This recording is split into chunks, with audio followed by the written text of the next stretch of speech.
जय गजानन मंडळी, आज आपण बघूया कैरीचा जाम कसा बनवायचा ते। बाजारातून डबाबंद जाम आणल्यापेक्षा आपण घरच्या घरी कैरीचा जाम एकदम छान बनवू शकतो। आणि त्याच्यासाठी आपल्याला साहित्य खूप काही लागणार नाहीये, बस 2 कैऱ्या लागतील आणि साखर लागणार आहे। बस इतकंच साहित्य आपल्याला लागणार आहे। चला तर मग बनवूया कैरीचा जाम।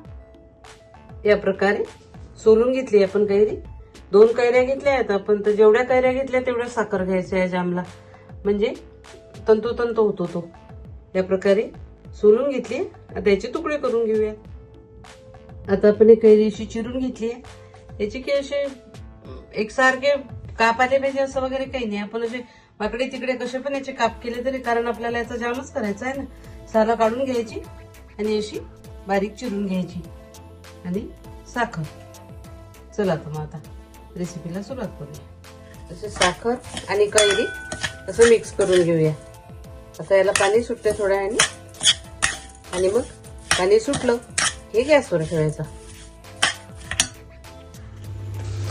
आता याला पाणी सुटलं की असं हळूहळू हलवत राहायचं। बघू शकता तुम्ही असं आता याला पाक होत आहे, असं फिरवायचं।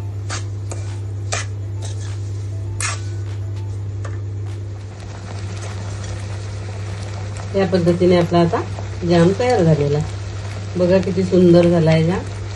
चला आता थंड झाला की एका बॉटलमध्ये भरून ठेवायचा।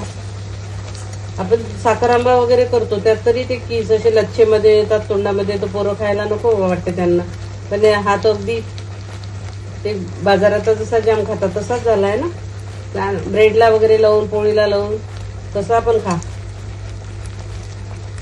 खूप छान लागतो हा जाम। बघू शकता तुम्ही तर ट्रान्सपरंट व्हायला लागलेला आहे आपला जाम आता, मस्त अगदी बाजारात मिळतो त्यापेक्षा सुद्धा स्वादिष्ट लागतो। आणि याच्यात आपण काहीही वापरलं नाही, बस साखर आणि कैरी। बघू शकता तुम्ही काय सुंदर कलर आला तो। आता गार झालाय आपला जाम। आता आपण बॉटल मध्ये भरून घेऊया। बघू शकता तुम्ही काय सुंदर रंग आलाय, आणि शिजत आला तो की आपोआपच ट्रान्सपरंट होतो। तर बॉटल मध्ये भरून घेऊया।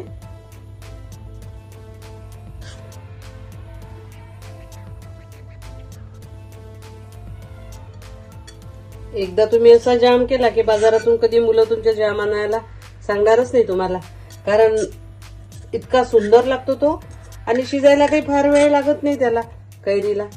बघू शकता तुम्ही काय मस्त रंग आला तो जामला।